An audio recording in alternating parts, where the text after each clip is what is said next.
Gloire au Seigneur Jésus-Christ. Nous vous saluons et vous accueillons dans ce cadre, dans le précieux nom de notre Seigneur Jésus-Christ. Que la paix de notre Seigneur, qui surpasse toute mesure, puisse garder vos cœurs en Christ Jésus pour le jour de son avènement. C'est un plaisir ce matin que de nous retrouver dans la sainte et glorieuse présence de Dieu. Donc, nous avons deux cultes ce matin. Après les cultes, après le message, après le service d'offrande, nous allons bénir le mariage du berger John et la sœur Kéline qui vont se marier ce matin. Nous bénissons le Seigneur pour le mariage coutumier qui a eu lieu le vendredi.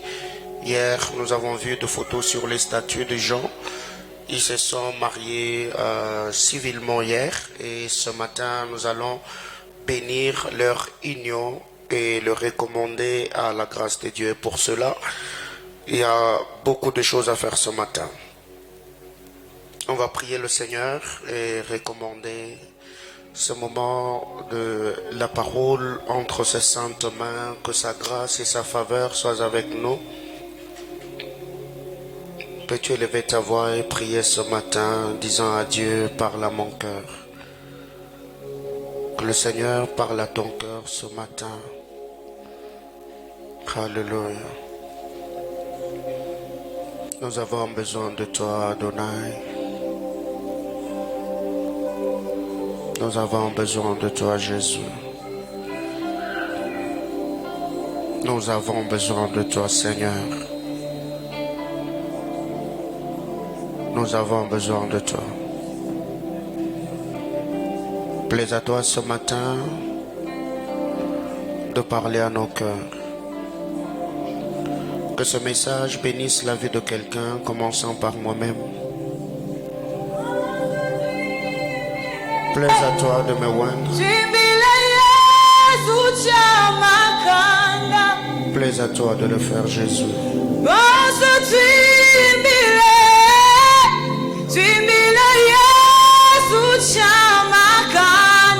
Alléluia.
Adonai, le Dieu de toute grâce, parle à nos cœurs ce matin. Glorifie Jésus-Christ, le Fils de ton amour. Bénis ces cultes. Bénis tout ce qui se fera ce matin. Bénis ceux qui sont dans cet auditoire. Bénis les internautes.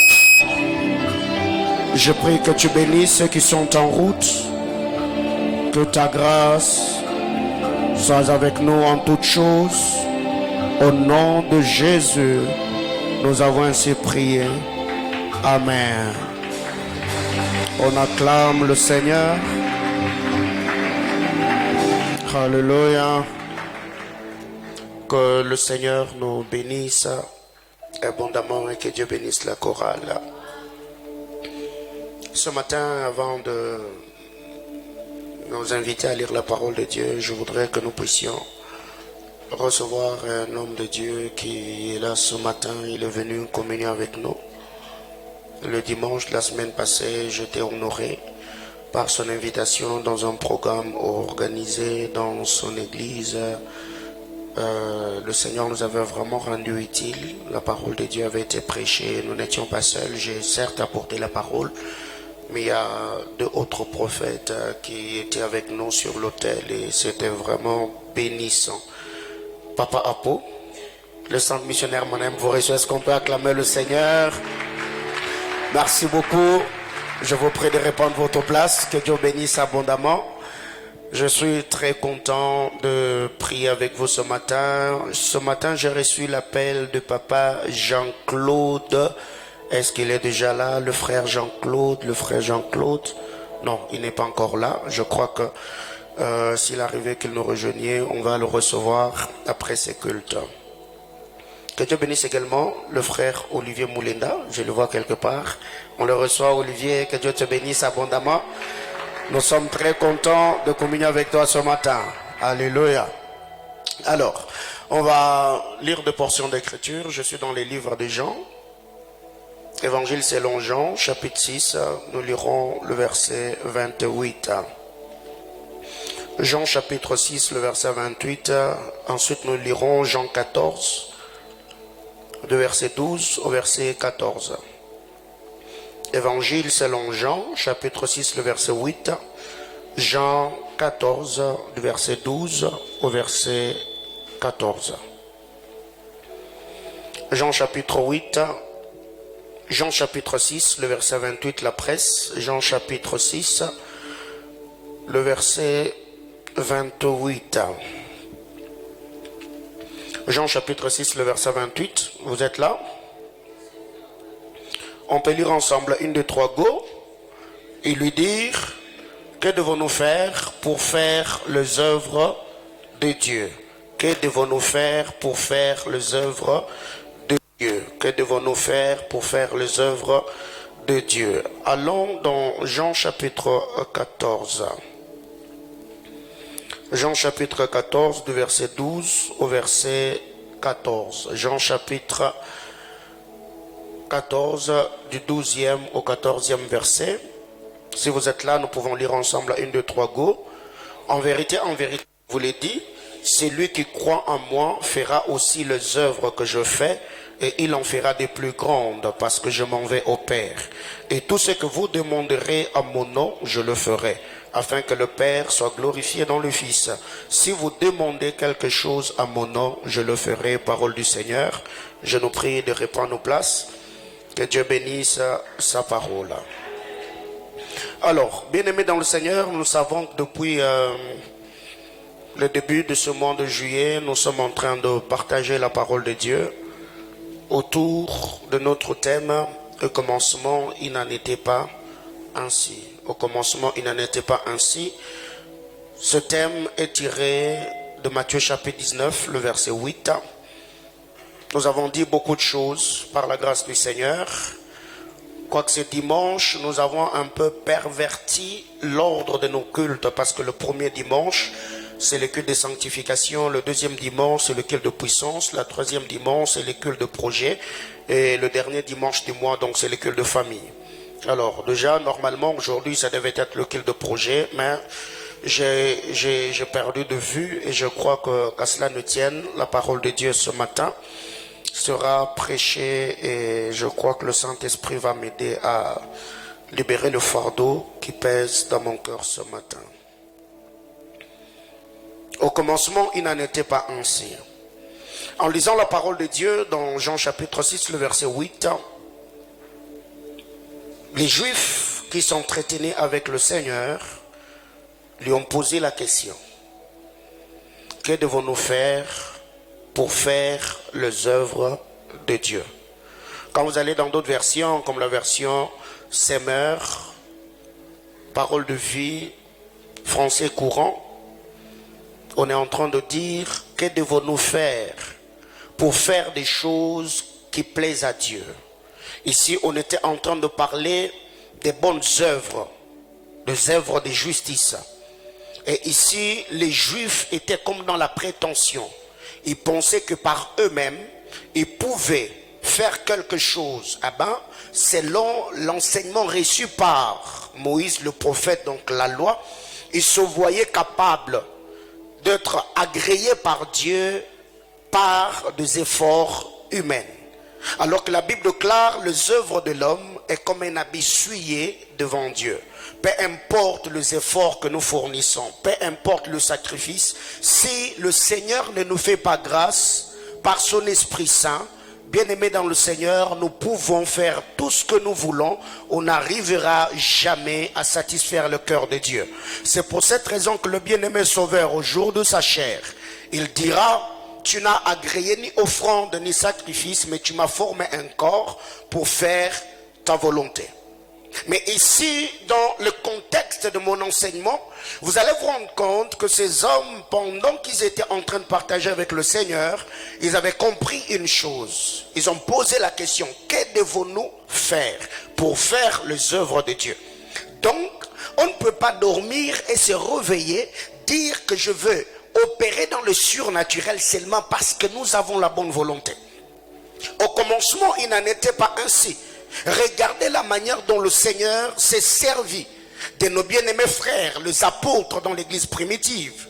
Regardez comment cette église était en train de s'accroître. Regardez comment cette église a connu ou vécu l'expansion, l'émergence dans tout ce qu'il faisait. Et ce sont ces hommes-là qui étaient autrefois pêcheurs de poissons. Ces hommes-là qui étaient autrefois appelés hommes sans instruction. On le reconnaissait comme le moindre des hommes par rapport à ceux qui étaient détenteurs de la connaissance. Ils n'avaient pas d'instruction. Le Seigneur les a recrutés dans son armée. Dieu a marché avec ces hommes-là pendant 3 ans et quelques mois, bien sûr. Mais après, Acte chapitre 2, la Bible déclare: partout où ces hommes-là arrivaient, on les appelait les âmes qui bouleversaient le monde. Parce qu'ils étaient devenus de tabernacles ambulants. Parce qu'ils étaient porteurs de la gloire de Dieu. Donc, pour faire les œuvres de Dieu, pour manifester la puissance de Dieu, pour opérer dans le surnaturel, pour devenir porteur de diverses grâces de Dieu, il y a des choses à faire. Et quand vous allez dans Jean chapitre 14, que nous venons de lire, il y a encore quelque chose qui a beaucoup plus choqué ma vie ou ma foi ce matin. Alors que le Seigneur était en train de parler, Jésus dit ceci: en vérité, je vous l'ai dit, c'est lui qui croit en moi. Et si on dit pas ceux qui croiront, non. Et si on n'est pas en train de parler de manière collective, non. On dit c'est lui qui croit. Ça veut dire faire les œuvres de Dieu n'est pas une affaire collective, mais c'est une affaire individuelle. C'est le prix que nous devons payer. Mais ce que j'aime ici, Jésus dit c'est lui qui croit. Donc la première des choses pour faire les œuvres de Dieu, nous devons commencer à croire en celui que Dieu a envoyé, Jésus-Christ, Fils de Dieu. Car c'est par lui que nous avons le mouvement et l'être. Le vouloir et le faire émanent de lui. Bien-aimés dans le Seigneur, aujourd'hui, il y a en ces temps-là, alors qu'on était tout petit, on grandissait, il y a des gens qui venaient pendant la récréation, je ne sais pas, ils étaient magiciens. Ils pouvaient prendre des pierres, mettre dans le carton, faire des incantations, ça devenait des bonbons.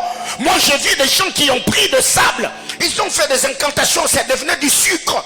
Mais tous ces gens-là, aujourd'hui, on ne les voit plus.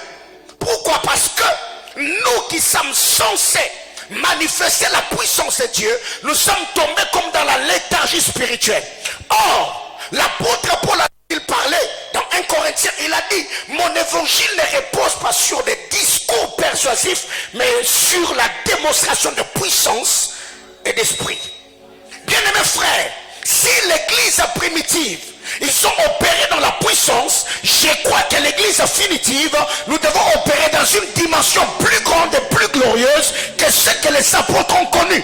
Parce que les anges de notre temps, et plus pire, Satan et ses démons, ils opèrent. Il y a des gens qui sont restés incrédules jusqu'aujourd'hui, pas parce que la parole de Dieu ne les a pas atteints, mais seulement cette parole était vide, cette parole n'était pas ointe. Et les hommes par qui le Seigneur est passé pour annoncer la parole, ils se sont contentés de prêcher, mais sans pourtant démontrer ce qu'ils étaient en train de prêcher par la puissance de Dieu. Si quelqu'un croit à moi, il fera les œuvres que je fais. Qui sont ces œuvres? Quelles sont ces œuvres? Ouvrir les yeux des aveugles, marcher sur les eaux, changer l'eau en vin, ouvrir les oreilles des sourds, chasser les démons. Pas mourir à la croix, parce que l'unique personne qui devait mourir pour le salut de l'humanité, c'est Jésus.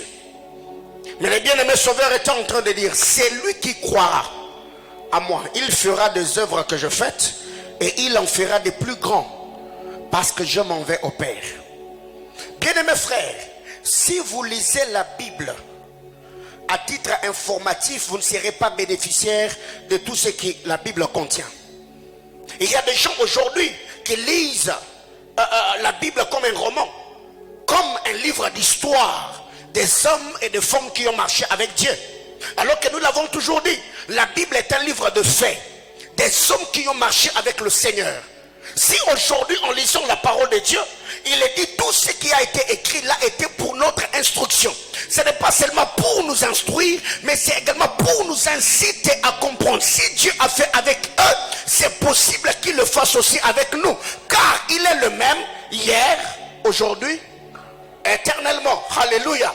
Bien mes frères, nous devons comprendre que le Seigneur n'a que nous pour changer cette génération. Le Seigneur n'a que nous pour changer des institutions. Le Seigneur n'a que nous-mêmes pour la restauration et le relèvement de cette nation. Mais regardez comment nous lisons, regardez comment nous prions, regardons comment nous servons. La question que je me pose, est-ce que le Dieu que nous prions, il est différent que le Dieu que les Nigériens servent? Est-ce que le Dieu que le Congolais prie est-il différent que le Dieu qu'ont servi les Taylor Osborne, les Charles Finney, les John Wesley? Non, c'est le même Dieu. Le problème, c'est la compréhension que nous avons de ce Dieu-là qui nous empêche à vivre comme les autres ont vécu. Qu'est-ce que Jésus dit? Et tout ce que vous demanderez à mon nom. La question que je me suis posée, au verset 12, il dit, celui qui croit fera les œuvres que je fais et il en fera des plus grands, parce que je m'en vais au Père. Et tout ce que vous demanderez, ça veut dire les œuvres que nous sommes censés faire, on peut l'accomplir que par la loi de la demande, ça veut dire la prière. Bien-aimés frères, pour moi, la Bible est un défi. Pour moi, je ne sais pas si cela ne m'engage que moi, mais pour moi, la Bible n'est pas un livre comme n'importe quel livre, non. Pour moi, la Bible est un défi. Quand je lis ce que les apôtres ont fait par moment, je me pose la question, qu'est-ce que je dois faire? Quel est le prix que je dois payer pour que j'arrive à vivre ce que nos pères ont vécu? Et il y a tellement de choses à faire. Aujourd'hui, quand vous arrivez au Congo, c'est comme si la manifestation de la puissance de Dieu se résume que dans le prophétique. Donner les noms des gens, les dates de naissance des gens et les numéros téléphoniques des gens. Je ne suis pas contre ces choses. Et par la grâce de Dieu, cette onction nous accompagne. Mais je me dis, ce n'est pas tout ce qu'il y a dans le royaume. Les malades ont besoin d'être guéris. Les aveugles ont besoin de voir. Les sourds ont besoin d'entendre. Les paralytiques ont besoin de marcher. Les stériles ont besoin d'enfanter. Les pauvres doivent être enrichis. Bien-aimés dans le Seigneur, il y a tellement de choses à faire. Si nous tous là on se met à prophétiser, qui va guérir le malade? Si tous on se met à prophétiser, qui va ressusciter les morts? Si tous on se met à prophétiser, qui va faire marcher les paralytiques?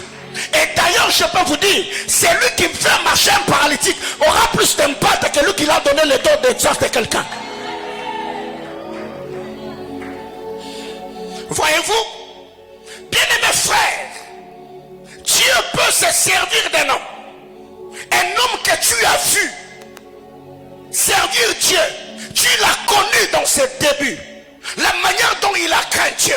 La manière dont il jeûnait. La manière dont il priait. Et tu vois cet homme commencer à donner les noms de gens. Par la grâce et la faveur de Dieu. Cela ne veut pas dire que toi aussi vas prier pour donner les noms de gens. Dieu peut élever cet homme comme un matériel didactique pour booster ta foi. Afin que toi tu comprennes sur à quoi Dieu t'a appelé. Que tu payes le prix pour démontrer sur à quoi tu es appelé.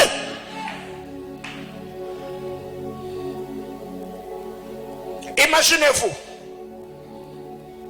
dans cette église, on a mbingu ici, mais je me mets là, je prêche, je prophétise. Risto vient, il arrache les béquilles de paralytiques. Yohanan vient, il ouvre les yeux des aveugles. Quelqu'un d'autre vient, il prie pour une femme stérile et l'enfante. Qu'est-ce que cette commission va devenir? Mais le problème se pose, c'est que tous aujourd'hui, on a besoin d'avoir des visions comme le pasteur Paulin. Oh Seigneur, on est font les mains. Frère, il faut arrêter. Alléluia. Donc, toi tu peux prier pour autre chose. Ça veut dire, le fils qui sont avisés demande à Dieu ce qui manque dans la vie du Père. Seigneur, je vois déjà que mon Père il voit en esprit. Mais il y a une autre onction qu'on doit expérimenter dans cette église. Ah ma Père, utilise-moi car par moi je veux que les malades soient guéris. Seigneur, je vois que papa par lui les miracles s'opèrent. J'ai aussi besoin que par mon ministère, que j'ai le don de foi, un don qui peut faire. Bien mes frères, il y a tellement de choses à faire dans le royaume que nous devons comprendre que pour y arriver, il y a des prix que nous devons payer. Et la première des choses, que faire pour vivre les œuvres de Dieu ou pour faire les œuvres de Dieu? La première des choses, je parlerai de la consécration. La consécration. Car la consécration est l'enclos qui permet à la sanctification de mieux s'exprimer. Si déjà nous ne comprenons pas le concept, nous ne serons pas en être bénéficiaires.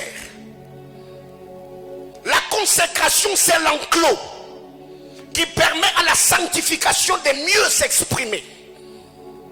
Quand vous lisez la parole de Dieu, je suis dans Josué chapitre 3, le verset 5. Dieu a parlé à Josué. Il a dit, dis aux enfants d'Israël de se sanctifier car demain je descendrai. Quand nous vivons dans la sainteté, quand nous vivons dans la consécration, Josué dit au peuple, sanctifiez-vous, car demain l'Éternel fera des prodiges au milieu de vous. Et ici, il ne s'agit pas d'une consécration individuelle. Ici, on parle de la consécration collective. Ça veut dire, la sanctification n'est pas la sanctification du pasteur, c'est pas la sanctification des serviteurs, mais c'est quand toute l'église se consacre, toute l'église craint Dieu. Et Josué était en train de dire, sanctifiez-vous car demain l'Éternel fera des prodiges au milieu de vous. Donc, la sanctification ou la consécration n'est pas seulement l'enclos qui permet à la sanctification de s'exprimer, mais c'est aussi une porte qui nous ouvre la vie au monde surnaturel. Sanctifiez-vous car demain l'Éternel va descendre pour opérer des prodiges. Et quand vous lisez la parole de Dieu dans Exode chapitre 19, le verset 10 et le verset 11. Exode 19, le verset 10 et le verset 11. Le Seigneur a dit la même chose à Moïse. Demande aux enfants d'Israël de se sanctifier aujourd'hui et demain, car le lendemain je descendrai sur la montagne de Sinaï. Bien-aimés frères, il y a des gens aujourd'hui qui veulent vivre la puissance de Dieu, mais ces gens ne craignent pas le Seigneur. Ces gens ne se consacrent pas. Bien aimé, je suis de ceux qui croient que dans cette commission, on atteindra un niveau où avant même que je tienne le micro, il y a seulement des choristes qui sont en train de chanter et la gloire de Dieu va se manifester.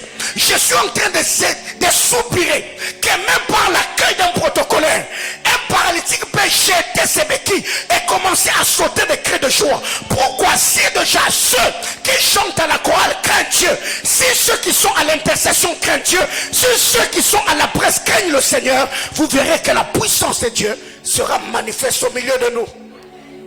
Et il y a le prix à payer. Et il y a des choses que nous devons faire. Il y a une manière de vivre afin d'attirer la gloire de Dieu. La sainteté, c'est la nature ou l'essence de la personne de Dieu. La Bible déclare saint, saint, saint et l'Éternel. Le chant des séraphins dans Ésaïe 6 n'est pas un chant théorique mais expérimental. Ils sont exposés à la puissance de Dieu. Dieu est saint. La sanctification, c'est la nature ou l'essence de Dieu. C'est la nature de Dieu, c'est la personne de Dieu, c'est l'essence de sa personne. Il est saint. Deuxième vérité, la sainteté, c'est l'atmosphère dans laquelle Dieu opère. La sainteté, c'est l'atmosphère dans laquelle Dieu opère. C'est le texte que nous venons de lire de Josué chapitre 3, le verset 5. Josué a dit, sanctifiez-vous car demain, Dieu fera des prodiges au milieu de nous. Quand on se sanctifie, quand on crée Dieu, on crée une atmosphère, un climat qui va permettre à Dieu d'opérer. Bien-aimés frères, je ne sais pas si vous êtes déjà arrivé de suivre des cultes comme le culte de Béni-In, le culte de Christ Wakilo, mais vous allez vous rendre compte que même dans leurs vidéos, il y a une telle gloire de Dieu que ces gens dégagent. Pourquoi ils sont à ce niveau-là? C'est un niveau de consécration élevé, abandon total à Dieu. La sainteté, c'est l'atmosphère dans laquelle Dieu opère. Quand un peuple se consacre, quand un peuple craint le Seigneur, Dieu descend dans toute sa gloire et fait éclater sa puissance. Troisième vérité, la sainteté, c'est notre nature ou la nature que nous devons avoir afin de ressembler au Seigneur. La Bible déclare tel il est, tel nous sommes et tel nous devons être. Pourquoi nous sanctifier?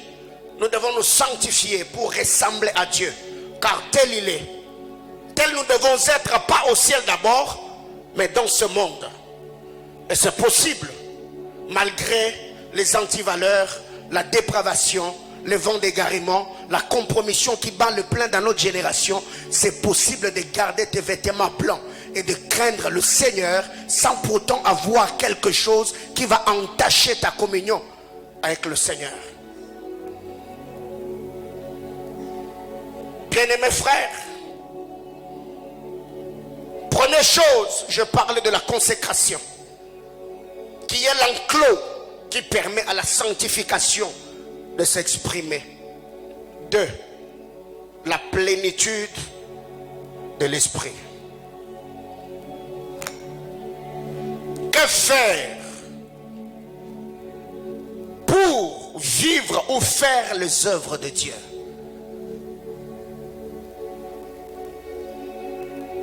Que dois-je faire? Comment je dois vivre pour arriver à être porteur de la gloire de Dieu? Il faut désirer la plénitude du Saint-Esprit. Quand vous lisez la parole de Dieu, Acte chapitre 1, le verset 8, la Bible déclare, vous recevrez une puissance, le Saint-Esprit survenant sur vous. Après vous serez mes témoins à Jérusalem, en Galilée, en Judée, jusqu'aux extrémités de la terre. Donc la plénitude de l'esprit brise la loi de la stagnation. Si vous avez travaillé autrefois seulement à Jérusalem, mais quand la puissance de Dieu viendra sur vous, vous irez à Jérusalem, à Galilée, en Judée, jusqu'aux extrémités de la terre. Bien-aimés frères, désirez la plénitude de l'esprit. Priez que le Saint-Esprit vous oigne et vous capacite. Vous savez, très généralement, quand l'apôtre Jacques parle et dit Élie était un homme de la même nature que nous, ce n'est pas une information, c'est un défi.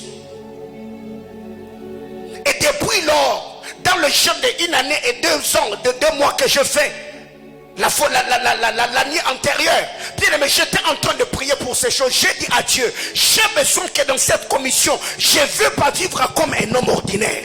J'ai besoin de vivre ta gloire et ta puissance. J'ai besoin de marcher avec toi et de te voir à l'œuvre.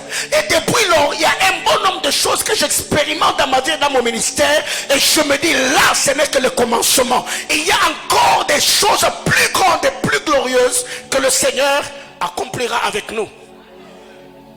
Ceux qui étaient au culte le vendredi, je partageais un témoignage. Et je vais encore le dire ce matin, ça va édifier la foi de ceux qui sont là. Le 21 juin, j'ai reçu une maman de l'église qui sert à la chorale. Elle vient me voir dans mon bureau, elle me dit, papa, je suis là. Je suis à 8 mois de grossesse. Mais l'enfant que je porte, on a fait l'échographie. On m'a dit que l'enfant n'a pas encore pris la bonne position. J'ai besoin que vous puissiez prier. Que l'enfant se retourne et prenne la bonne position. Et je ne veux pas mettre au monde par césarienne. Que cet enfant naisse par la voie basse. La deuxième des choses, ou la deuxième demande, elle me dira, pasteur, j'ai déjà 4 garçons. Et l'échographie m'a dit que l'enfant qui est dans mon sein, c'est un garçon. Mais moi, je veux d'une fille. Je crois que si vous priez, Dieu est capable de changer le sexe du garçon qui est dans mon sein pour que je mette au monde une fille. Et je lui ai posé la question. Est-ce que tu crois que si je priais maintenant, Dieu va m'exaucer? Elle m'a dit, pasteur, je crois. Frère, je pris une bouteille d'eau. Je priais, j'ai demandé à la maman de poser sa main sur le ventre. J'ai commandé à l'enfant. J'ai dit, tu as déjà 8 mois, donc ça sous-entend que tu as des oreilles. Même si tu n'as pas des oreilles, tu es un esprit. Et moi, je suis un esprit supérieur, car j'ai vu le soleil avant toi. Alors je te commande déjà cette nuit, commence déjà à tourner et prends la bonne position. Et comme tu étais un garçon, je déclare que tu deviens une fille. Bien-aimé frère, le mercredi, la maman a mis au monde. Pas par césarienne, par la voix basse. Parce que l'enfant avait retourné la même nuit même où j'ai prié pour elle. Et la deuxième des choses, l'enfant qui était un garçon a changé le sexe dans le sein de sa mère et elle est sortie une fille. Bien-aimé dans le Seigneur, il y a plus que ça dans le royaume. Et quand la maman m'a envoyé la note vocale, j'ai balancé ça dans le groupe de serviteurs de l'église afin de témoigner la fidélité de Dieu. Combien de femmes ont écrit depuis le début de l'année qu'ils ont conçu? Combien de femmes après le programme de Mbingu Seme du mois de juin? Combien de gens ont témoigné? Il y a des kistes qui ont disparu ici. Bien, mais il y a plus que ça. C'est que Dieu peut faire avec nous. Mais seulement si on peut prier et payer le prix pour que la puissance de Dieu soit manifeste. Bien-aimés frères, pour vivre la plénitude de l'esprit, il faut la connaissance de l'amour de Christ. Ephésiens chapitre 3, le verset 19. La connaissance de l'amour de Dieu, la connaissance de l'amour de Christ. Ephésiens chapitre 3, le verset 19. La Bible déclare, et connaître l'amour de Christ, qui surpasse toute connaissance, en sorte que vous soyez remplis jusqu'à toute la plénitude de Dieu. La connaissance de l'amour de Christ surpasse toute autre connaissance. Connaissance théologique, connaissance scientifique, toutes sortes de connaissances qui existent sur la terre des hommes. La connaissance de l'amour de Christ surpasse cela, en sorte que vous soyez remplis jusqu'à toute la plénitude de Dieu. C'est dans cette raison que le psalmiste disait, tu oins ma tête et ma coupe déborde. Bien-aimés frères, comment expliquer que tu es rempli et revêtu de la puissance de Dieu, mais au boulot il y a un occultiste qui te combattent jusqu'au point où tu as peur d'entrer et de t'asseoir dans ton bureau, sur la chaise parce qu'on t'a dit. Non, non, non, non, ça c'est pas Dieu. Est-ce que quelqu'un comprend de quoi je parle? Ça c'est pas Dieu. Et il y a un moment dans la vie où nous devons aller autel contre autel. Si on te dit que lui, il est féticheur, il est occultiste, et il opère avec la puissance de Satan, frère. Si toi tu as peur, engage mon Dieu dans cette affaire-là, et tu verras comment Dieu va t'affermir. J'ai atteint un niveau avec le Seigneur où rien ne me fait plus peur. L'unique chose qui me fait peur, c'est de briser mon alliance avec Dieu. Aussi longtemps que je sais que le Seigneur est dans mon cœur et que j'obéis à sa parole, bien-aimé frère, peu importe la réalité, peu importe les menaces, je suis serein parce que je m'abrite sous les ailes du puissant de Jacob. Bien-aimé frère, sortons de cet christianisme de superficialité. Où tu pries, tu parles en d'autres langues. Mais quand tu arrives, on te dit, il y a telle tante qui a dit au village, et tu te mets à trembler. Mais c'est quoi ça? Combien de chrétiens, combien de femmes chrétiennes ont perdu leur héritage?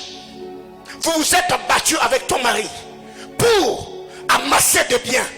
Et quand il meurt, il y a sa famille, ses soeurs et ses tantes qui viennent te dire, si vous osez toucher au bien de votre père, on va vous bouffer.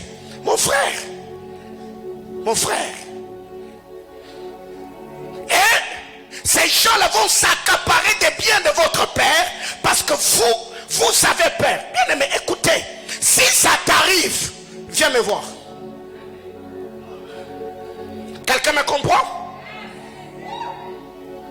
Bien aimé, on a atteint un certain niveau où ceux qui sont de l'autre côté doivent savoir qu'il y a des gens qui marchent avec Dieu.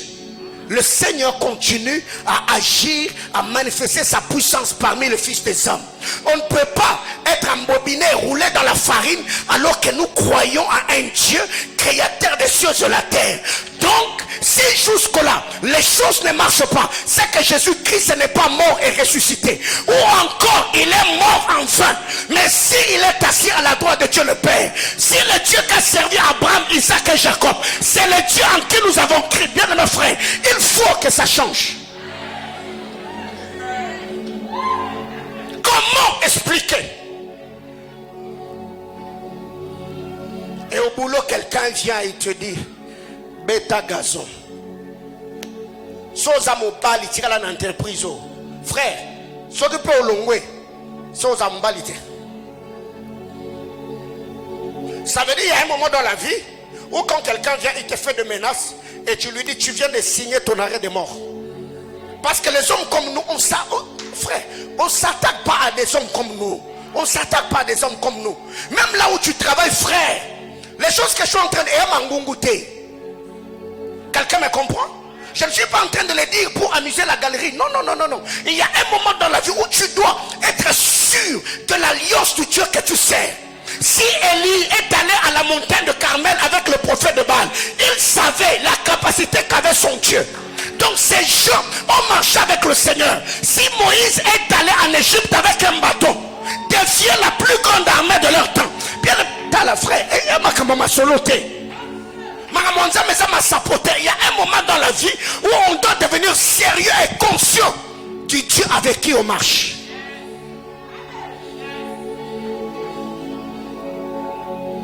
Beaucoup de gens dans cette église ont fait face à ce genre de défis. Et je leur ai dit, à moins que moi je ne sois pas serviteur de Dieu. La personne qui te combat au boulot, à moins que moi je ne sois pas appelé par Dieu. Frère, et Soukaka Mabe,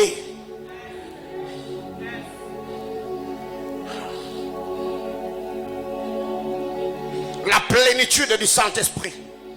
Quand on est rempli de l'Esprit, c'est le Saint-Esprit qui nous conduit. En lisant la parole de Dieu dans Luc chapitre 4, le verset 1er, la Bible déclare, Jésus rempli de l'Esprit, il fut conduit. Et l'apôtre Paul dit, si je vis, ce n'est plus moi qui vis, c'est Christ qui vit en moi. Christ vit en nous par son Esprit. Si je vis, ce n'est plus moi. Bien aimé dans le Seigneur, jusque-là, il y a des choses que nous faisons. Parce que Jésus nous conduit lundi et on se conduit le mardi. Il nous récupère le mercredi, le jour de culte. Et le jeudi, on les laisse de côté. Le vendredi, on les récupère. Et le samedi, tous on est dans le bruit. Et une telle personne, elle veut vivre la puissance de Dieu au quotidien. Bien-aimés frères, il y a des choses que vous devez comprendre. Depuis le mois de novembre, je crois depuis le mois de novembre, j'ai demandé la permission. Je dors seul dans ma chambre de prière en train de chercher Dieu. Depuis le mois de novembre. Il y a tellement de choses que je désire voir avec le Seigneur et je me dis, il faut que ça arrive. Il faut que ça marche. Il faut que ça se fasse.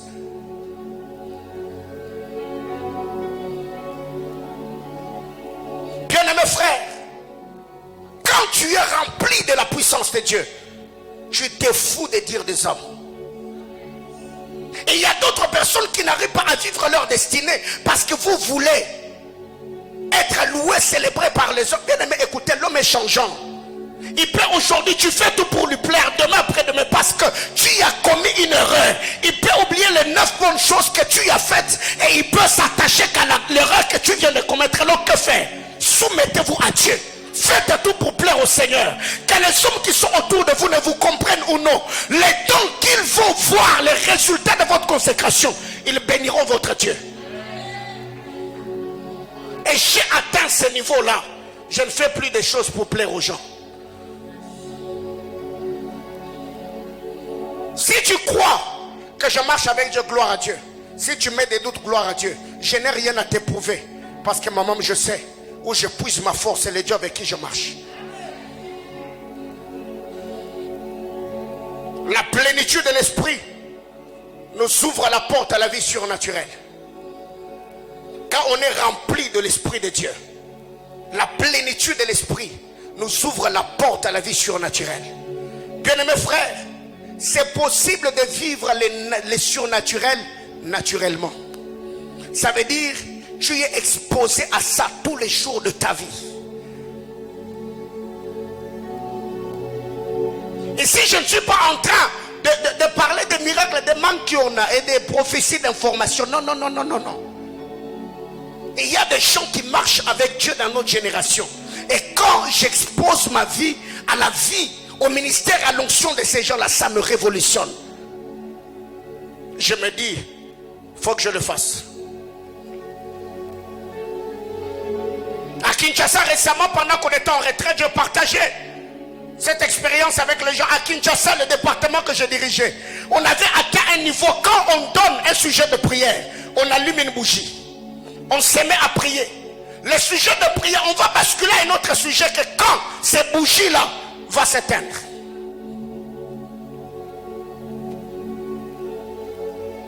Bien-aimés frères, il y a tellement de choses à faire avec Dieu que jusque-là, tu peux peut-être t'enorgueillir et dire, moi, non frère, jusque-là, tu n'as pas encore prié. Car nous l'avons toujours dit, un homme de prière n'est pas celui qui prie. Un homme de prière est celui qui est devenu lui-même une prière. Où tu n'as plus besoin d'ouvrir la bouche, même les soupirs de ton âme est une prière devant le trône de Dieu. Et on n'apprend pas à prier en lisant des livres qui parlent de la prière. Lire les livres vont te donner des principes, mais plier les genoux va t'amener à vivre ce qui est écrit dans les livres que tu as lus. C'est ainsi qu'il y a des gens qui ont cru qu'en lisant les livres de l'évangéliste bénir, bonjour Saint-Esprit, ils allaient devenir ou vivre les surnaturels. Bien aimé, écoutez, ils ont expérience. La plénitude de l'esprit nous ouvre la porte à la vie surnaturelle. Ou quand on regarde tes résultats, on sent qu'il y a une main invisible qui t'accompagne. Dans les affaires, dans le travail, dans le ministère, dans les études, même dans ta vie conjugale, on se pose des questions. Toi et ton mari, qu'est-ce que vous faites? Nous avons le puissant de Jacob comme appui. Bien-aimés frères, c'est paradoxal et contradictoire que d'être rempli par l'esprit et être exposé à la vie de frustration. Non. Lisez la parole de Dieu. Vous allez vous rendre compte que tous ceux qui étaient remplis de l'esprit, frère, ils ont marché avec Dieu dans les surnaturels. Ils ont fini par marquer leur génération. Ce monde est rempli de paradoxes. Ce monde est rempli d'adversité. Et il y a tellement de réalités auxquelles on est confronté. Frère, tu n'y arriveras pas si le Seigneur ne t'accompagne pas. La haine, la jalousie, la rancune, les empoisonnements, la traîtrise et tout ce à quoi nous faisons face. Et toi tu penses que c'est en vivant comme tu vis que tu arriveras à accomplir la mission que Dieu t'a assignée. Non.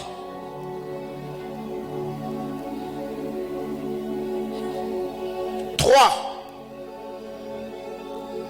Que faire pour vivre la vie de Dieu?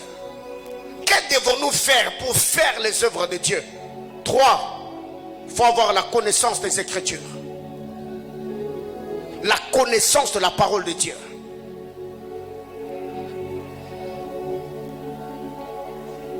Matthieu chapitre 22, le verset 29. Matthieu 22, le verset 29. La Bible déclare, Jésus leur répondit, vous êtes dans l'erreur, parce que vous ne comprenez ni les Écritures, ni la puissance de Dieu. Dans d'autres versions, il est dit, vous êtes dans l'égarement, parce que vous ne connaissez ni les Écritures, ni la puissance de Dieu. Donc, quiconque ne connaît pas les Saintes Écritures, il n'opérera jamais dans la puissance. Car même en lisant la parole de Dieu, la Bible déclare la vie éternelle, c'est qu'on te connaisse. Tu ne peux pas connaître le Seigneur dans sa totalité et avoir une vie au bas de l'échelle. La connaissance de la parole de Dieu va booster ta foi et va te permettre à croire pas seulement en ce que Dieu a dit, ce qui contribue à la piété, mais aussi à la vie selon ce qui est dit dans le livre de Pierre, ce qui contribue à la vie et à la piété. Nous l'avons au moyen de la connaissance. Bien-aimés frères, je l'ai toujours dit, tous on est ignorants, mais nous n'ignorons pas les mêmes choses. C'est lui qui ne connaît pas ce qu'il doit connaître, vivra au bas de l'échelle et sera exposé à une vie de frustration. Vous ne comprenez ni les Écritures, ni la puissance de Dieu. C'est la compréhension des Écritures qui va nous amener à la compréhension du gouvernement céleste. Comment Dieu opère, comment Dieu se manifeste. Bien-aimés frères, quelle est la dernière fois que tu as passé du temps en lisant la parole de Dieu? Et ce qui est étonnant d'ailleurs ce matin, tu t'es arrangé, tu t'es parfumé, tu as arrangé tes habits, tu as repassé, tu t'es fait beau ou belle, mais tu es venu à l'église sans Bible, sans bloc-notes. Bien-aimés frères, il y a des gens aujourd'hui, on peut passer des heures et des heures à la télé en train de suivre des séries. On peut passer des heures et des heures en train de suivre des vidéos sur TikTok. On peut passer des heures sur les réseaux sociaux. Mais quand tu ouvres ta Bible, tu ne comprends rien. Bien-aimés frères, Dieu a dit à Josué que ces livres de la loi ne s'éloignent point de ta bouche. Mais dites-le. C'est Josué chapitre 1er le verset 8, n'est-ce pas? Dieu a dit à Josué que ces livres de la loi ne s'éloignent point de ta bouche. Josué 1:8. Médite-le jour et nuit. Acte chapitre 1 le verset 8. Vous recevrez une pluie. Josué c'est Josué 1:8. Acte c'est 1:8. Alors prends les deux versets, mets-le côte à côte. Médite la parole pour que tu reçoives. Bien-aimés frères, payez le prix. L'onction c'est pas pour le pasteur. L'onction c'est pas pour le berger de l'église. Tout enfant de Dieu, quiconque s'appelle chrétien, doit être loin. Donc, c'est paradoxal et contradictoire que si tu as cru à Christ, mais tu n'as pas d'onction, c'est une insulte. Il a dit, venez à moi. Vous tous qui êtes fatigués et chargés, je donnerai du repos. L'eau que vous boirez deviendra comment? Des sources qui vont jaillir jusque dans la vie éternelle. Il faut payer le prix. Mais comment avoir ou parvenir à la connaissance de la parole de Dieu? Sous-point ou petit a. Daniel chapitre 12, le verset 4. Daniel chapitre 12, le 4e verset.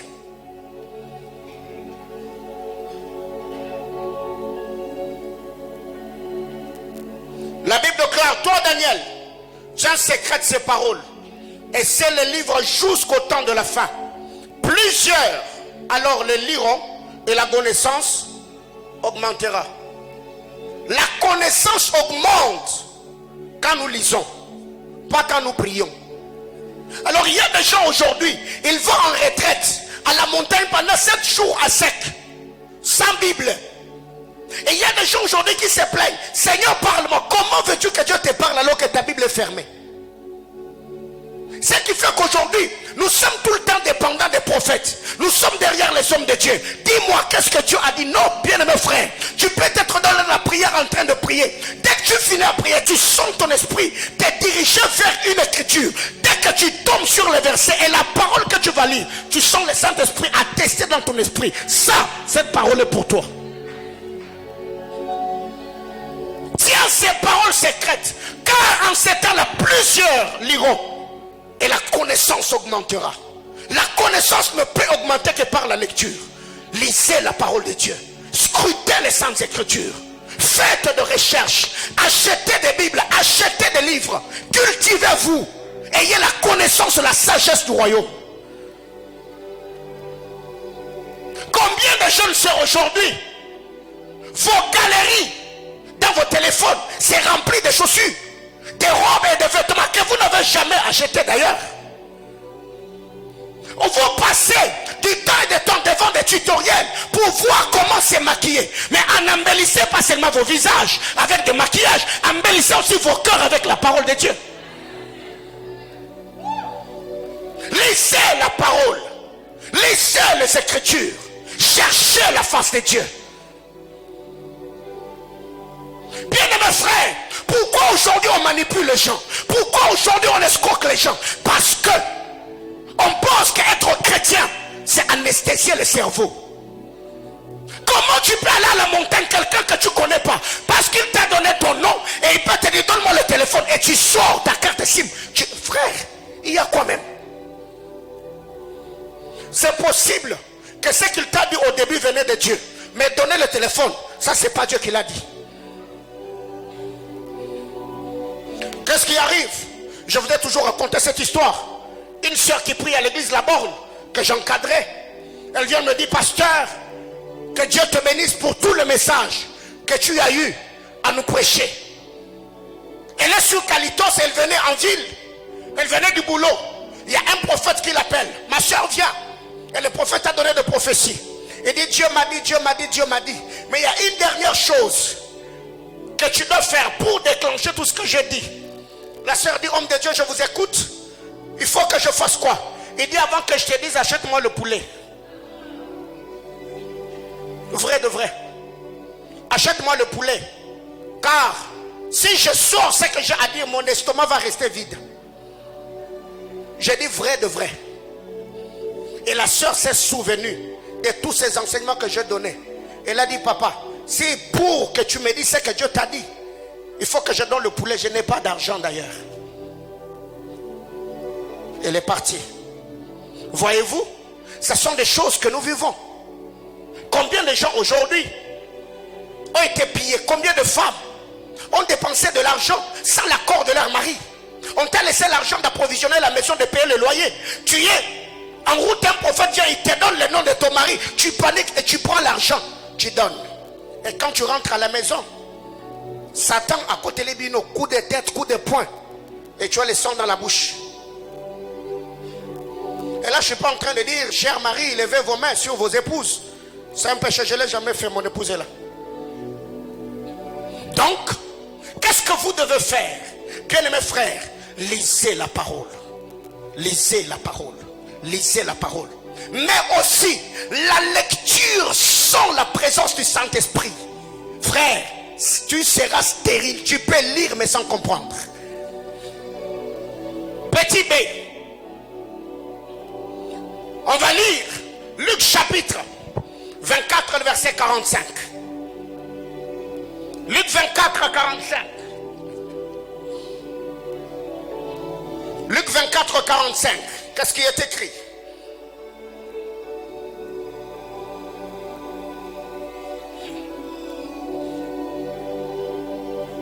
Luc chapitre 24, le verset 45. La Bible déclare: alors il leur ouvrit l'esprit afin qu'ils comprissent les Écritures. Alors il leur ouvrit quoi? L'esprit, pour qu'ils comprissent les Écritures. Bien-aimé dans le Seigneur, pour comprendre les Écritures, tu dois avoir un esprit ouvert. Et c'est le travail que fait le Saint-Esprit. Sinon, tu vivras ce que Ésaïe 29, 11 nous dit. La révélation est comme un livre à cacheter, que l'on donne pas à un abruti, pas à un alphabète, non, que l'on donne à un homme qui sait lire. On dit, lis-nous la révélation. Il dit, je le prie parce que elle est cachetée. Tu finiras par vivre ce que l'unique Éthiopien a vécu dans Acte chapitre 8. Il était en train de lire Ésaïe. Et quand Philippe lui pose la question, comprends-tu ce que tu lis? Il dit, comment le comprendrais-je si personne ne me guide? Et c'est le Saint-Esprit qui fera ce travail. Qui vient, il fait tomber le secret de tes yeux. Il circoncit tes oreilles spirituelles. Il ôte le voile de ton intelligence. Et quand tu te mets à lire la parole de Dieu, oh mon Dieu. Bien aimé frère, il y a des moments où je me suis mis à lire la parole, je comprends. J'ai même envie de dire à Dieu, Dieu, que Dieu te bénisse. Tu as envie qu'après avoir lu, personne ne t'a prêché. Tu as besoin qu'on te donne un panier afin que tu mettes l'offrande. Et c'est le temps que nous passons devant les Écritures. Il faut que le Saint-Esprit fasse le travail. Avant d'ouvrir ta Bible, mets-toi à genoux. Précieux Saint-Esprit, je veux lire la parole. Il est dit dans ta parole que c'est poussé par toi que les hommes ont parlé de la part de Dieu. Hors de toute voix de mon intelligence, je vais comprendre les Écritures. Et pendant que tu seras en train de lire, tu peux comprendre le langage mystérieux d'Apocalypse. Tu peux comprendre les énigmes de Daniel. Tu peux comprendre le langage énigmatique de Zacharie. Les choses compliquées. Le Saint-Esprit peut t'expliquer les 70 semaines de Daniel parce que tu es illuminé. Chères sœurs, ça c'est un défi que je vous lance. Ne vous maquillez pas seulement, embellissez aussi vos âmes avec la parole de Dieu. Cher papa, battez-vous pour stabiliser vos familles. Battez-vous pour laisser l'héritage. Mais aussi soyez des hommes qui communiquent les valeurs du royaume à vos enfants. De par la connaissance dont vous êtes détenteurs. Aujourd'hui, combien de papas se battent? Combien de papas travaillent? Combien de papas se donnent la peine? Il faut envoyer des enfants en vacances. Bien-aimés frères, je suis de ceux qui croient que c'est possible aussi que tu ailles en retraite avec ta femme et tes enfants. Vous allez chercher Dieu en retraite. Pas seulement en vacances pour vous détendre et vous divertir. Vous allez en retraite avec les enfants chercher Dieu. Vous savez, jusque-là, Zoé a encore 2 ans. Je lui laisse dès qu'il aura 9 ans. Frère, je le récupère. Pourquoi? Parce qu'il y a un moment dans la vie où l'enfant ne doit pas seulement hériter du Dieu de son père, mais il doit connaître l'alliance du Dieu de son père. Comment ça se passe? Quand il a eu 5 ans, je lui ai acheté sa première Bible. Il ne savait pas encore lire. Je suis entré avec lui dans mon bureau à la maison. Je l'ai mis sur la chaise, là où je me mets souvent. J'ai pris la Bible, je l'ai mis sur ma tête, sur sa tête. J'ai prié, j'ai déclaré, j'ai dit à Dieu que ces garçons te soient consacrés. Que cet enfant ne commette pas les erreurs que j'ai commises dans ma jeunesse. Bien-aimés frères, la vie est spirituelle. Et aujourd'hui, quand vous allez dans l'école de Chemira, elle vient à peine de finir la première maternelle, mais dans la salle de la classe, on l'appelle maman pasteur. Pourquoi? Parce que ce sont des choses que je demande dans mes prières. Je dis à Dieu, Seigneur, que mes enfants ne commettent pas les erreurs que j'ai commises. Que mes enfants connaissent le Dieu de mon alliance, le Dieu de ma jeunesse, et que ces enfants te servent dans leur âge. Bien-aimés frères,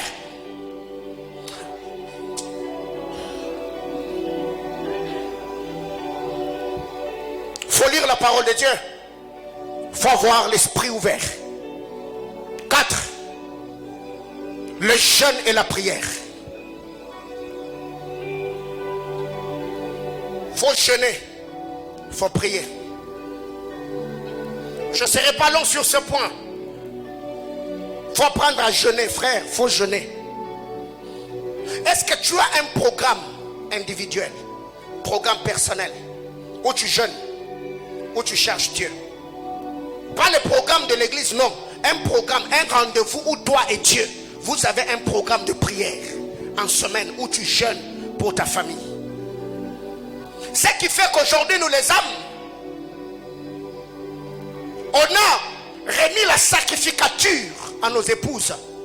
Ce qu'on sait faire, c'est sortir très tôt, se battre pour gagner la vie, payer le loyer, acheter de maisons, acheter de véhicules, scolariser les enfants. Mais les choses de la prière, c'est maman qui s'en occupe. Ce qui fait que même la nuit, quand on t'étrangle, au lieu d'appeler Jésus, tu cries chérie. Parce que c'est ta femme qui est calée dans les choses spirituelles.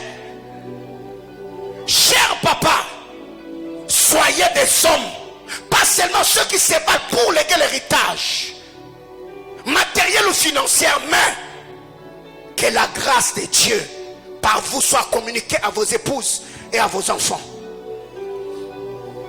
Jésus-Christ, fils de Dieu, par essence, il jeûnait et priait. À combien plus forte raison, toi et moi, fils de Dieu, par adoption? Si Jésus, pour accomplir la mission que le Père lui avait assignée, Jésus devait jeûner et prier. Et toi, tu penses parce que tu es intelligent, cela te suffit pour avoir une vie au standard élevé. Bien-aimés frères,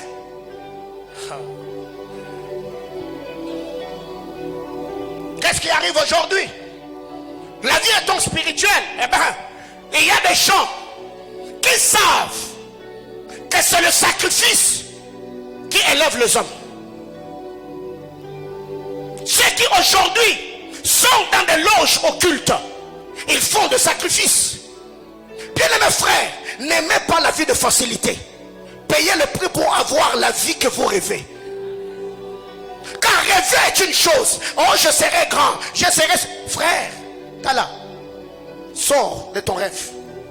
Paye le prix. Et récemment, j'étais avec mon ami le prophète Franck Nazir. On était en train de se taquiner à des heures tardives sur WhatsApp. Et il m'a dit, mon cher, la question qu'on se pose, jusque-là, qu'est-ce que tu fais pour garder ta taille? J'ai dit d'abord, j'ai un sérieux problème avec le manger. Je mange difficilement. Mais de deux, je jeûne beaucoup. Je jeûne beaucoup. Je jeûne beaucoup. Il y a même des jours où je me réveille. Je n'ai pas un programme de jeûne. Mais je me retrouve que jusqu'à 15h, 16h, je n'ai pas mangé parce que le manger, ce n'est pas mon truc. Et c'est un problème que nous avons tous les jours. Le matin, on prépare quoi? Je ne sais même, je n'ai même pas de plat préféré dans ma vie pour dire que moi, quand je vais manger, je mange ça. Je n'en ai pas. J'ai tellement de défis à relever que je n'ai pas droit à l'erreur. Bien aimés frères, vous savez, dans la vie, le diable peut vous distraire. Est-ce que vous pensez que la vie que vous avez, c'est la vie que vous méritez? Vous pensez vraiment que le niveau que vous êtes, là où vous êtes, c'est vraiment le niveau que vous devez avoir? Vous pensez vraiment que les choses que vous avez, c'est tout ce que le Seigneur en vous créant vous a réservé? Alors, je ne suis pas sur la terre pour lire l'histoire des gens. Non, non. Je suis sur terre pour écrire une histoire qui sera lue. Alors pour y arriver, frère, écoutez, il y a des prix à payer. Un avion qui n'est pas fâché ne décollera jamais. Pour que l'avion puisse décoller, frère, l'avion doit se fâcher. Et il y a un moment dans la vie où il y a des cultes à Kinshasa où j'ai vu le pasteur Marcelo prêcher. Après avoir prêché, je me dis, Seigneur, il faut que ça change. Je quitte l'église. Il y a eu des moments où je fais le pire, quittant deuxième rue, il mettait jusqu'à l'Emba-Salongo. Pas parce que je manquais le transport, mais j'avais tellement soif de prier, de parler à Dieu. Et arrivé dans ma maison, je m'enferme pendant 3 jours et 3 nuits. Je ne voyais pas le soleil parce que je me dis, comment est-ce que de telles choses peuvent être prêchées alors que ma vie n'a aucun sens sur terre? C'est la décision, la détermination et la révolution qui nous ont poussés à payer certains prix. Bien-aimés frères, et jusqu'au jour d'aujourd'hui, il y a des lundis où vous m'appelez, le téléphone est éteint. Il y a des jours où vous cherchez à me rejoindre. Il n'y a pas. Mon épouse est là. Il y a des lundis et des jeudis où j'éteins mon téléphone. Je vais à la montagne jusqu'à ces 2 heures tardives, en train de gémir dans des montagnes et des brousses, cherchant la face de Dieu. Bien-aimés frères, la vie ne va pas s'offrir à toi comme sur un plateau. La volonté de réussir ne suffit pas. Il y a des prix que tu dois payer pour avoir la vie que tu méritais. Et qu'est-ce qui arrive? Par manque de puissance, nous interprétons mal la pensée de Job. L'Éternel a donné, l'Éternel a repris, que son nom soit béni. Frère, tous ceux qui meurent ne meurent pas dans la volonté de Dieu, non. Il y a des âmes que le diable réclame. Il y a des hommes qu'on a arrachés de la gueule du lion. Vous sentez vraiment que cet homme, il vient mourir, mais ce n'est pas dans la volonté de Dieu. Et tu plies les genoux, tu dis Seigneur, j'arrache son âme, je refuse qu'il ne parte pas. Et il ne va pas mourir.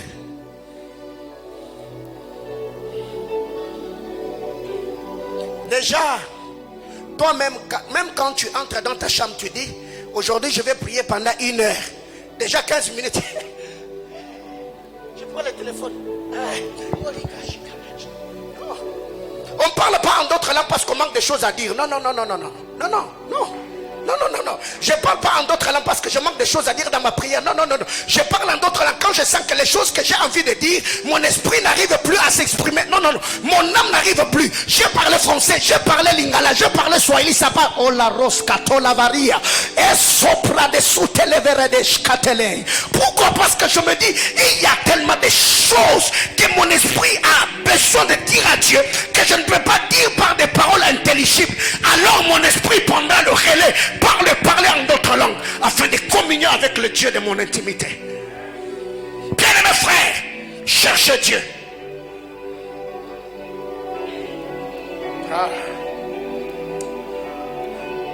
Dernière chose.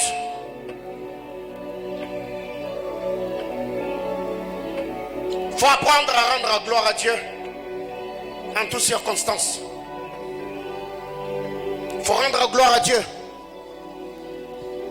Au commencement, il n'en était pas ainsi. Les choses que je viens de dire, les 4 premiers points, Dieu peut te faire grâce.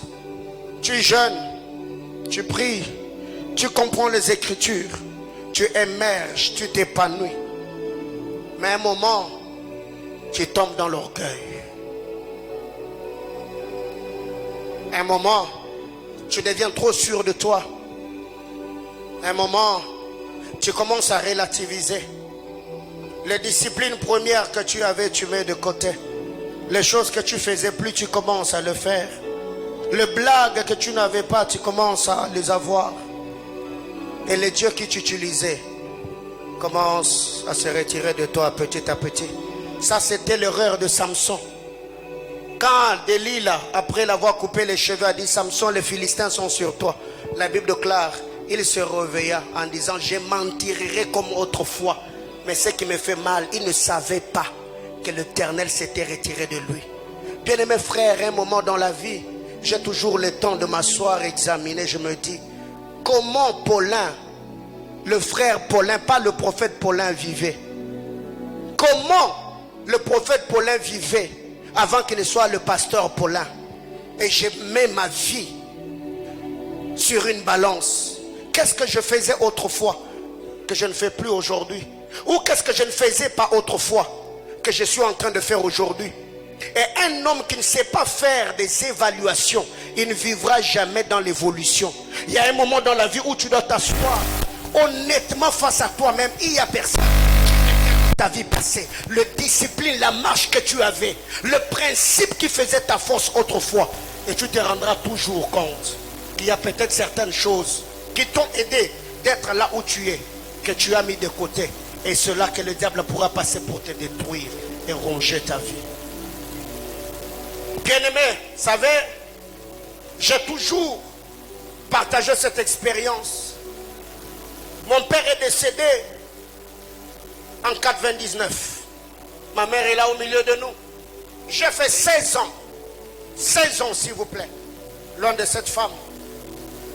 Et je crois, ça tombe bien, mon épouse est là. Et il y a des moments où ma mère se plaignait auprès d'elle. Mais c'est quoi le problème avec ton mari? Quand on appelle, on n'arrive pas à l'atteindre. Parce que je me suis rendu compte que même l'amour ou l'affection qu'un enfant peut avoir pour ses parents, je ne l'avais plus. Ce n'est pas que je ne l'aimais plus, mais je sentais seulement que le feedback là, il n'y avait plus. Et ma mère se plaignait de temps en temps. Pour l'appeler, je l'appelais seulement à la fin du mois pour envoyer l'argent du loyer.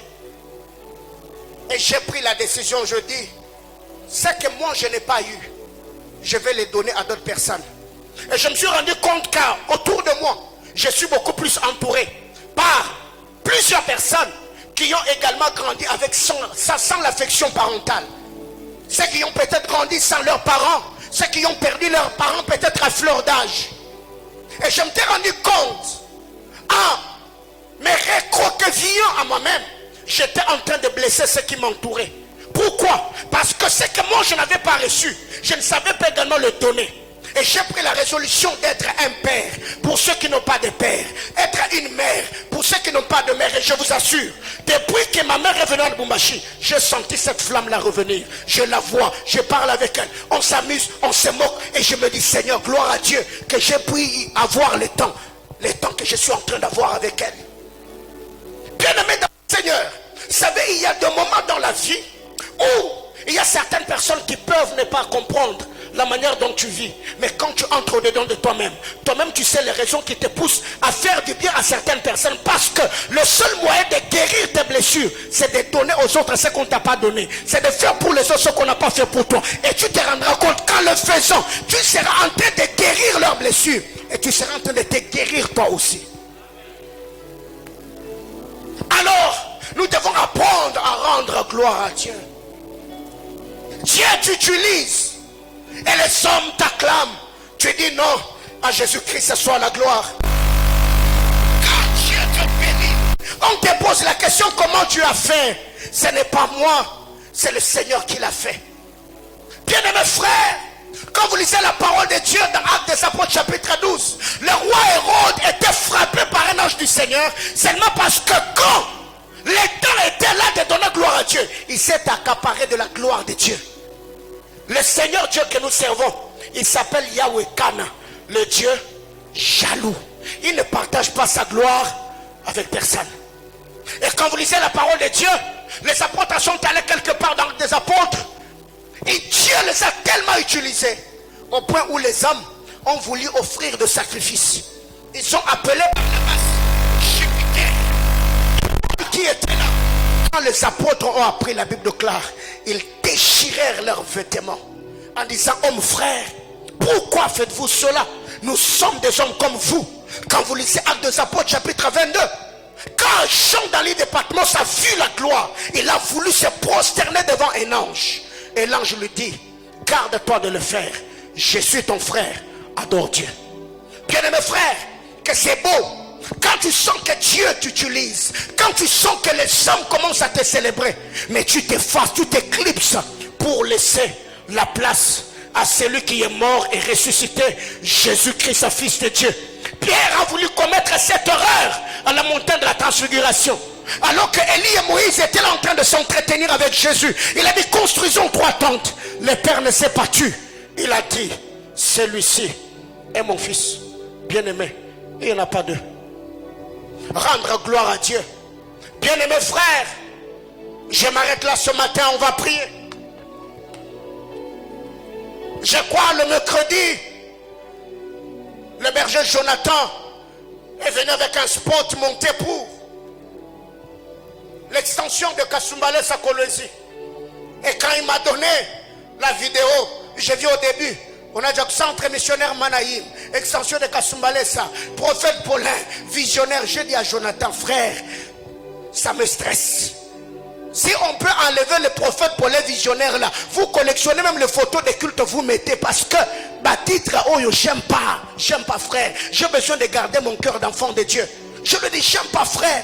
Tu sais, dans la vie par moment, ne permets pas que certaines personnes fassent la résurrection de ton vieil homme. Quelqu'un me comprend? Je ne suis pas en train de parler de ce qu'il a fait. C'est juste un sport, il n'y a rien de grave. Mais par rapport au principe que moi j'ai, je ne veux pas et je n'aime pas quand les choses commencent à tourner autour de moi. Et je me bats autant que je peux pour garder à l'esprit que le prophète Paulin n'est pas le pasteur du centre missionnaire Manaïm. Je suis votre frère établi sur vous par la grâce de Dieu afin de vous annoncer la parole de la vérité. Mais il y a d'autres personnes qui à tes côtés, au lieu de t'aider à rester humble, ils peuvent nourrir ton orgueil. On commence à te célébrer. Mopao, Preso, Oleki Bango, Yonde Boss, Nzambe na Bango. Frère, non, c'est lui qui t'appelle boss aujourd'hui, il peut t'insulter demain. C'est lui qui t'appelle Mechawan aujourd'hui, frère. Écoutez, frère, je vous en conjure et je vous supplie par la compassion de Dieu, éloignez-vous de quiconque peut devenir le poison pour votre destinée, en vous poussant à vous enorgueillir, en vous poussant à être sûr de vous-même, en vous poussant peut-être à tomber dans certains pièges qui ne vous seront pas d'utilité. Que Dieu nous bénisse abondamment.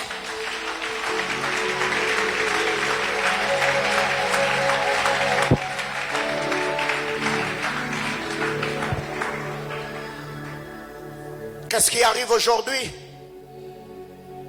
Étant instrument que le Seigneur utilise, nous sommes tombés dans le piège de l'orgueil, la prétention. Ou quand tu donnes, il faut qu'on te chante. Quand tu fais, il faut qu'on te célèbre. Parce que la grâce de Dieu est sur toi. Quand tu te mets à prophétiser, bana membre, ba soutenir masakolinayo, aigle, wenjok naona. Hein? C'est quoi encore? Intervention chirurgicale, drone de l'éternel. Et là, frère, t'es orgueil. Ouais, ils ont orgueil. Par moments, ça me frustre. Et ça me fait trop mal. Et je me sens même séché. Quand je suis en train de faire un service prophétique et je sens que l'attention des gens commence à tourner autour de ma personne, je me sens séché. Je me dis non, non, non. À Jésus-Christ, ça soit toute la gloire. Bien-aimés frères, si vous ne faites pas attention entre l'humilité et l'orgueil, la limite est trop fine. Toi, tu peux toujours penser que tu es humble, mais ceux qui sont autour de toi, si tu n'as personne qui peut te dire la vérité, frère, tu vas t'égarer petit à petit. Et ça, l'homme naturel aime ça. Être entouré par des gens qui t'ovationnent, qui t'acclament, qui te célèbrent. Et ça te fait du bien. Un moment, je crois que c'était en quelle année d'ailleurs, quand on a été cambriolé de l'autre côté, je crois que c'était en 2017. En 2017, il y a des bien-aimés de l'église qui m'ont dit, pasteur, on va te trouver soit un policier militaire qui va commencer à se promener. J'ai dit, frère, donc comme je suis là, à mes côtés, il y a un gars qui a une arme. Et moi je suis au volant. Je peux faire un arrêt cardiaque. Je ne saurais pas. Comment expliquer? J'ai quitté ma maison avec mon sac. À peine arrivé à l'entrée du temple de l'église, le sac commence à peser. Il faut qu'il y ait quelqu'un qui va me tenir le sac. Et là quand tu entres, musique nyo se kati nzamba poni o salelaye. Et là Motona Nzambe, il fait son entrée. C'est comme si Dieu n'était pas encore venu. Nzamba kultaye. Pour saluer le pasteur, on doit aller à genoux. Alors que ces gens-là, même quand l'atmosphère de la gloire est là, jamais ils s'agenouillent pour adorer Dieu. Frère, les cultes de personnalité a tué beaucoup de nos héros. J'ai dit ces choses et je suis sérieux. Dans cette église, célébrons Jésus et Jésus seul.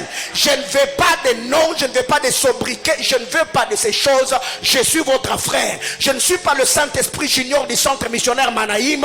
Je ne suis pas le visionnaire de cette église. Je suis le porteur de la vision. C'est moi, je porte la vision de l'église, mais je n'en ai pas visionnaire. Cette église est l'église de Jésus-Christ de Nazareth, qui est mort sur le bois de la croix. Il a versé de son sang, et nous ne sommes que des simples instruments que Dieu utilise. Par moments, ça fait mal au cœur. Je suis là en train de prêcher. Il y a un bien-aimé à côté avec le mouchoir pour m'essuyer. Frère, ça nous vient d'où ça? Ça vient d'où? Et on acclame. Récemment, je m'arrête là. J'ai vu une vidéo. Le fils du prophète Weber Angel, il faisait un service prophétique. Il a donné le nom de quelqu'un. Et après, il a laissé tomber le micro. Il est parti. Quand j'ai dit, hey, Seigneur, Aaron, essaye lâche-moi. Varane, mais quel aura boyé. Donc, Anayo, Tossi Sango. Qu'est-ce qu'il y a de spécial? Est-ce qu'on ne peut même pas avoir du respect pour ces gens-là qui sont venus chercher Dieu? Est-ce qu'on ne peut pas respecter cette femme-là qui a peut-être des enfants plus âgés que moi parce qu'elle est dans le besoin? Est-ce que je dois l'humilier autant? Bien-aimés frères, la Bible déclare, ne faites pas pour les autres ce que vous n'aimeriez pas qu'on fasse pour vous. Si je ne permettrai à personne de faire une telle chose à ma mère, je ne le ferai jamais aussi à la maman d'autrui. Si je ne permettrai jamais que quelqu'un puisse exposer mes faiblesses, ce n'est pas parce que moi je suis sous l'onction prophétique que je dois faire certaines choses. Jamais. L'éthique et la déontologie nous demandent d'avoir du respect. Être pasteur dans cette église, cela ne veut pas dire que je suis le plus âgé, je suis le plus intelligent, moi encore je suis le plus friqué. Non. Il y a des gens qui sont plus intelligents ici, il y a des gens qui ont plus de relations, il y a des gens qui sont plus âgés. Mais quand je me mets à parler, même ma manière de faire les choses, on doit sentir que j'ai reçu une bonne éducation de base de mes parents et j'ai une bonne éducation spirituelle. Quelques minutes, levons-nous. On va prier le Seigneur.